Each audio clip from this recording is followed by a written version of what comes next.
everybody! Welcome to another Storytime video. Today we're going to be reading Pop-up Peekaboo Pumpkin, or how we like to call it, Pop-up Kitty Cat. So let's get started.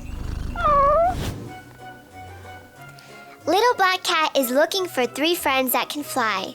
She's found a creepy cauldron. Look behind it. Don't be shy. Let's look behind the cauldron. 1, 2, Peekaboo! Here are 3 flying friends. Flap, flap.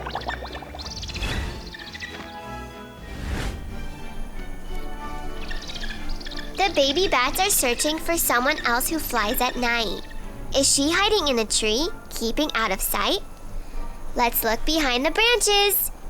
1, 2, Peekaboo! Here she is. It's Hootie Owl. Hoot! Hoot!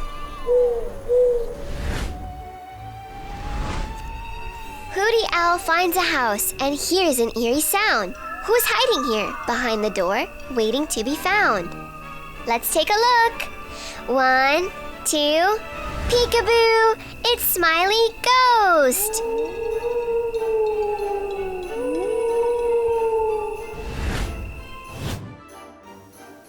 Smiley Ghost goes in the house and hears a tiny squeak. It's coming from under the witch's hat. Should we take a peek? Who's under the hat? 1, 2, Peekaboo! It's Miss Mouse! Squeak, squeak! Now, one more friend is hiding. Do you think you might know who? Look behind the pumpkin and say meow and peekaboo. Who's hiding? 1, 2, Peekaboo! It's Little Black Cat! Meow! Meow! Awesome! The end! Great job, everyone! We finished Pop-up Peekaboo Pumpkin, or Pop-up Peekaboo Kitty Cat. See you next time! Did you know you can leave me a comment? Leave me one below. And don't forget to subscribe. See you next time!